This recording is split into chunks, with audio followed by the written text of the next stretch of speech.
Welcome to Fix It Home Improvement, covering projects that every homeowner should know and great products for home and garden.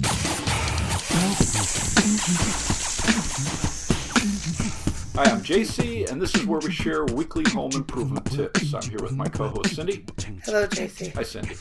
This week, we're going to be talking about Ice Melter, and we'd like to thank Cornell's Hardware for liking and sharing the podcast. And they're a family-owned hardware store in Eastchester, New York since 1909. And we want to thank Steve Taylor for sending us a picture of an early 1900s toilet from the Modjeska House in Orange County. And you can check it out on our new Instagram page. It is the tank up high on the wall, and use a pull chain to flush it. I know, you showed me the picture. You know what I'd like to see is the shutoff valve. I think that. So, Steve, if you ever get back to that house. You're such a weirdo. Book 6 will be out soon, and we'll let you know when we're going to have it free for 5 days, so you can download it for free. An insurance company report I read says most slips and falls happen between January and March, and the average cost of a fall, if the person went to a hospital, was $12,000. Huh. And they encourage people buying ice melt before the season and use a spreader for the most efficient application. In their report, they found that excess application can cause ice melt to be tracked into the house and then cause a slip hazard inside your house. Bummer. The CDC says about 1 million people in the U.S. are injured every year from falls because of snow and ice, and around 17,000 people die. And the two groups at most risk are seniors and pregnant women. And if you have older family members in cold climates, you should make sure that they have ice melt or products to improve traction on slick surfaces before the season. So you can get shaker jugs and put them by the front door, and that's easy to apply outside an entrance door and on a walkway. You can also preload a spreader and put it in the garage for them, and that way they can just use it. They don't have to worry about going out and finding the product. Do you need me to do this for you? Yes, please. Take care of me, Cindy. And also make sure if you're starting to care for older people, make sure they have proper shoes or boots before the season and they're put out so that they use them. The main ice melters you're going to see in home centers and hardware stores are rock salt, which is sodium chloride, calcium chloride, magnesium chloride. You'll see something labeled pet safe, or you're going to see a blend. And the blends can be a wide range of chemicals, and then the ratios of those chemicals can really vary. The main thing you want to compare when you're shopping for an ice melt is what will the outdoor temperature be when you're using it, the surface you're going to be using it on, do you have kids or pets that you need to be concerned about, and then compare the price. Okay. Most bags or jugs will have the lowest temperature it's going to work at on the label, and I've seen some different temperature ranges on similar products.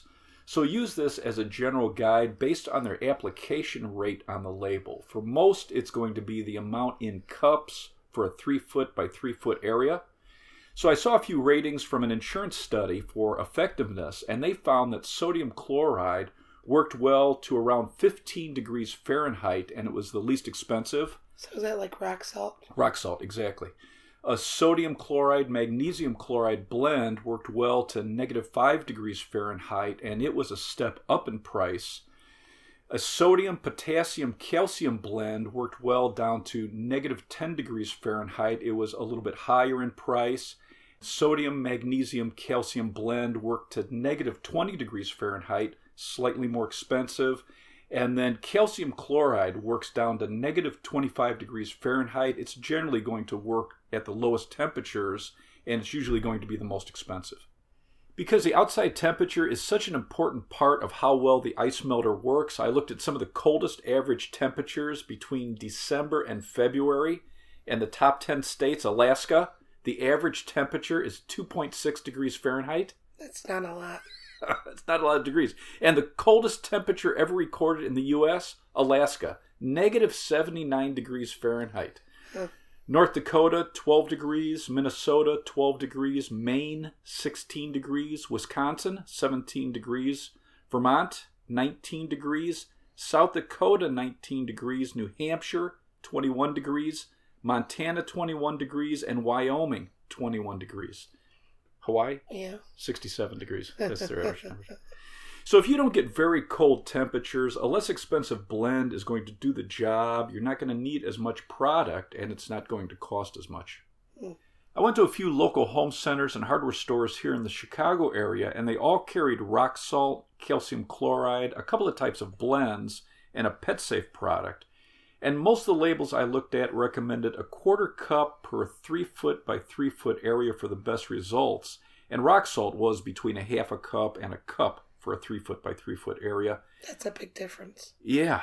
And for products to work the best, you'd want to use a hand spreader or a full-size spreader. One study I read said you can reduce waste by up to 50%, reduce damage to your driveway surfaces, and it's going to be safer for pets and plants if you use a spreader. A study done by the University of Waterloo on types of ice melt and corrosion to concrete, they found that sodium chloride is low to moderate if used properly to reduce the freeze-thaw cycle. So once the salt starts to melt ice, they want you to get that slush off of the concrete because Which most people don't do. Right, because that salt gets diluted and then the moisture gets into cracks and crevices or it gets absorbed into the concrete. If it refreezes, it starts to create chips and cracking of the concrete and even asphalt. Right. Calcium chloride, they found low to moderate if used properly. Magnesium chloride, moderate to high. Calcium magnesium acetate, moderate to high. Potassium acetate, moderate to high. And glycol methanol, little or very low impact on concrete. The Institute for Safety Analysis says ammonium sulfate and ammonium nitrate actually chemically attack concrete and they should be avoided. Unless you want to redo your driveway. Right. The Minnesota Department of Transportation says for temperatures between 5 degrees and 30 degrees Fahrenheit, most de-icers aren't significantly better than rock salt, but the freeze-thaw cycle is much easier to control, and many blends, it's going to slow the refreezing, and it's going to protect your concrete. And they should know because they're in Minnesota. Right. The Portland Cement Association says when water freezes, it expands about 9%. 9%. Not 10. Right, yeah. It's nice they said about 9%, so why not use it? Anyway, the constant freeze-thaw cycle of moisture in concrete can cause cracking, scaling, and crumbling of concrete, so you should remove melted ice and snow as soon as possible to reduce the amount of water that gets absorbed into the concrete. And one study found that potassium chloride blends actually slowed the refreezing of slush. If you plan on putting in a new concrete driveway in a cold climate, they recommend a high-strength 4,000 psi or higher, low-permeable, air-entrained concrete. Did you just make up those words, or are you going to explain what it is? So air-entrained concrete, this contains billions of microscopic air cells per cubic foot, and so it gives water room to expand if it freezes in cold climates. You were just waiting for me to ask that, weren't you? How cool is that they could figure that out? Uh-huh. I spoke to the buyer for Ice Melt at True Value Hardware, and he suggested comparing 4 products. Rock salt's going to be the least expensive ice melt. It's going to work to around 5 degrees Fahrenheit, but don't over-apply it. Potentially it can damage vegetation and concrete, irritate pets' paws and skin. He said True Value has their own ice melt called Fast Melt. So this is a potassium chloride, urea, sodium chloride, and Mg104 blend. It melts down to -7 degrees Fahrenheit. It's safer than rock salt for pets and plants. And the urea in this is a chemical found in urine, and it's used in fertilizer. It's easy on concrete, and this is used by many airports in their ice melts. Yeah. The Mg104 is a melting catalyst that helps ice melt resist refreezing, so you don't have to reapply as often. Okay. Safe Step 6300 is a sodium chloride, magnesium chloride, potassium chloride blend. This works to around -10 degrees Fahrenheit. It's safer than rock salt for concrete, pets, and plants. And he said this is one of the safest ice melts on surfaces. Safe Step SurePaws is a pet-friendly product. And this is magnesium chloride, potassium sulfate. It's safer on surfaces and plants, and this works to around -15 degrees Fahrenheit.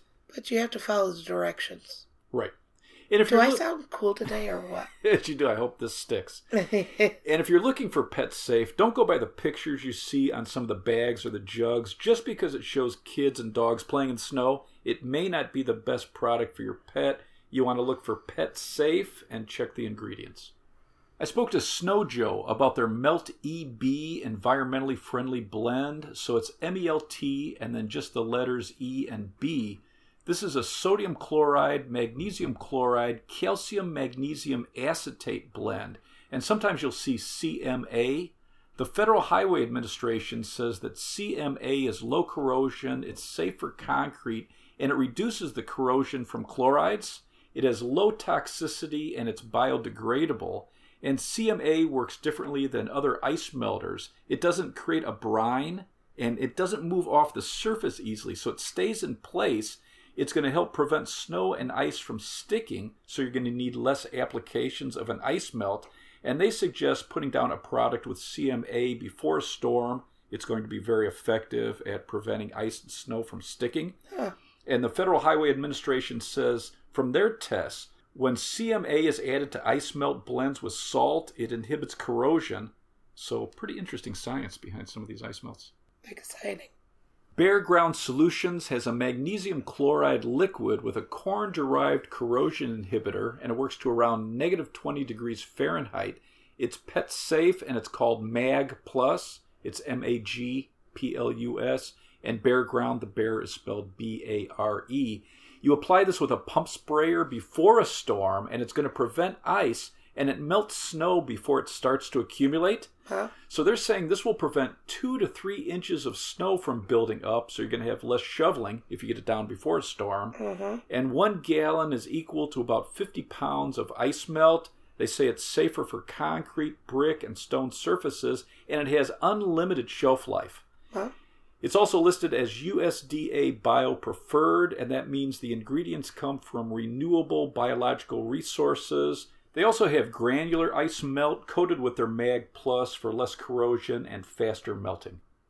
There's a product called Traction Magic that isn't an ice melt. This is a blend of minerals that absorb the thin layer of water on top of ice and non-slip gritty particles. They bite into ice or snow and it prevents you from sliding. So you can use this on wood, concrete, or blacktop, and the minerals are actually beneficial to the soil. It won't harm plants or grass. So when the snow and ice melt, you can just sweep this into your lawn, and which you wouldn't want to do with like rock salt. And this is great to have in your car if you get stuck on ice. You can pour this on top of your drive wheel and then put it a few feet in front of your car. Use low gear and you can drive right over ice. Fancy. That's pretty cool. The Pet Poison Hotline says all types of ice melt can potentially be dangerous if you let your dog eat snow or lick slush or ice that's been treated with ice melt. Calcium chloride is the most hazardous. It can cause burns or severe irritation. So if they get some on their paw and they lick it off, or if they're standing in slush and it has calcium chloride on it, when calcium chloride comes in contact with moisture, it generates heat. So if they're licking the particles off their paws, it can potentially cause burns and sores. Ethylene glycol-based ice melt, so the same chemical in antifreeze, is very toxic and can be deadly if ingested. And some of the safest are propylene glycol-based ice melters for dogs, but it can actually be harmful to cats. And Poison Control and many vets are recommending having absorbent doormats, or as your pet enters your home, wipe off their paws with a damp rag and then dry them off, or rinse them off and then dry them off when they come in. Okay. The Pet Poison Hotline said some of the most serious poisonings they've seen is with dogs that have chewed through a bag of ice melt and then ate some. So you want to keep bags out of the reach of kids and pets. You can pour it into 5-gallon containers with a lid, or you can leave it in the bag and just store it in a 5-gallon bucket, put a lid on top of it. And we talked about the Gamma Seal lids before. It's GAMMA. This is a collar you put on top of a 5-gallon bucket, and then you can spin the lid closed. It's very easy to put on and take off. If you think your pet's ingested ice melt, the Pet Poison Helpline is at 1-855-764-7661. They're open 24 hours, and there's a $59 fee. The ASPCA Poison Control Center is 888-426-4435. They're also open 24 hours, and they have a $65 fee. If you know you're going to have snowy or icy conditions, you can pre-apply an ice melt to help prevent ice or hard-packed snow from sticking to your driveway or walkways. You don't want to use ice melt to get rid of snow. You want to shovel or use a snow blower and then use ice melt just in the icy areas, or if you have hard-packed snow that's slippery. Once that ice or snow melts, you want to shovel off that slush as soon as possible, then reapply a small amount of ice melt, and that's going to slow or prevent new ice from forming. It's also going to help protect your driveway and walkways from damage from that freeze-thaw cycle. Right. Use a hand spreader or a full-size spreader for even distribution. You don't want to over-apply, and most products are going to be hard on grass, plants, cars, and the environment. For most blends, you want to use about a 1/4 cup for a 3-foot by 3-foot area. Rock salts, 1/2 cup to a cup. The Minnesota Pollution Control Agency recommends under-applying ice melt and see how it works rather than over-applying, and that's going to help reduce the impact on the environment. Just because you put more down doesn't mean it's going to work better. Right, exactly. And they're recommending use a liquid ice melt on surfaces before snow or a storm, and that should help reduce the amount you need. Huh. Many antifreezes or de-icing liquids contain methanol, which is a toxic alcohol, and it can affect your nervous system, cause seizures, coma, and blindness. And even small amounts can be dangerous for children. So the poison control number is 1-800-222-1222. We give that out a lot. Yeah, I think that's smart to have around the house. Windshield No, de-icer. I'm saying, why do we talk about toxic stuff so much? To remove ice from a car windshield, you can create your own car de-icer. Get a spray bottle, fill it 1/4 of the way with water, and then fill the rest of the spray bottle with isopropyl alcohol. Shake That's it. rubbing alcohol. Right, exactly. And then That's a lot of rubbing alcohol. right, and soak your windshield, man. It's going to start to break up the ice, and it makes using a window scraper much easier. Another recipe I saw, they added a few drops of liquid soap, and they say that worked better for them. Prestone, there's a couple of top-rated window de-icers. Prestone has a spray in a can with a built-in scraper on top of the can, and that's handy to have in your car in cold climates. CRC has a spray de-icer. There's no scraper. And then Rain-X has a windshield de-icer with a scraper on the bottom of that bottle. To remove fog from your car windshield in the winter, you want to turn off the recirculation option. So you want to draw cold air in from the outside because it's drier air. Turn your heat on high and high fan. You want to put your defrost on and then turn on the AC, and that's going to pull moisture out of the car. Interesting, huh? You can also open a window slightly for a minute or so, and that'll help draw in more dry air. In summer, you want to use the recirculation option to recycle the air inside the car. That way it'll cool faster, it'll stay cooler, and in summer, drawing in the outside air increases wear and tear on the compressor, and it's not as energy efficient. What does this have to do with ice melter? Just thought it was cool. For hard-packed ice and snow at the bottom of your driveway from snowplows, you should break that up with an ice scraper and then shovel it out of the way, because that can damage a snowblower, or if you have an inexpensive plastic shovel, Right. break, or your car can get stuck in that. Some top-rated ice scrapers. So this is a long-handled tool with that scraper on the bottom. Union Tools, Bully Tools, Bully, and Red Devil has something called a slam scraper, and you can use this for removing tile or chopping ice. You should have 2 doormats in winter, a large scraper style outside and then an absorbent style inside. Calcium chloride and magnesium chloride can leave an oily residue, which can be a slip hazard inside, and it can also damage wax and urethane finishes. Right, and you should be careful, like with the ice melter on your shoes, if you have indoor cats. Oh, very smart. Yeah, calcium chloride, any pets or kids, yeah. Right. Did you say not to use ice melter on concrete less than a year old? No, I haven't really been paying attention. If you couldn't tell, I'm sick this week.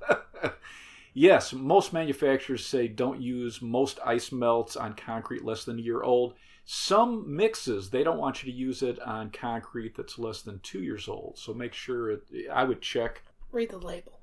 And if you have a new home, check what the builder recommends. Right. Do you have anything else to add?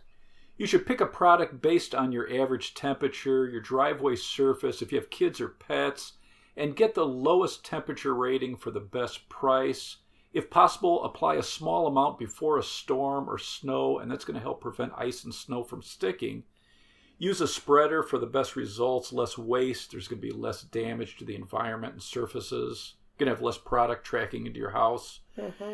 Shovel first if you didn't pre-apply an ice melt, and as ice and snow melts, you want to shovel off that slush, then reapply a small amount, and that's going to help prevent that freeze-thaw cycle from damaging surfaces. Let's wrap this up. You can subscribe to the podcast on Apple Podcasts, Google Podcasts, CastBox, the Pandora mobile app, or your favorite podcast app. If you enjoyed it, please leave us a review. You can check out our home improvement videos on our YouTube channel, Fix It Home Improvement. And you can subscribe to that as well. You can download our books, Home Improvement Solutions, What Every Homeowner Should Know, on Amazon. If you enjoyed it, please leave us a 5-star rating and review. You can email us at fixitpodcast@gmail.com, and you can follow Cindy on Twitter at FixItCohost. And you can check us out on Instagram now too, Fix It Home Improvement. Thank you for listening. Talk to you next week.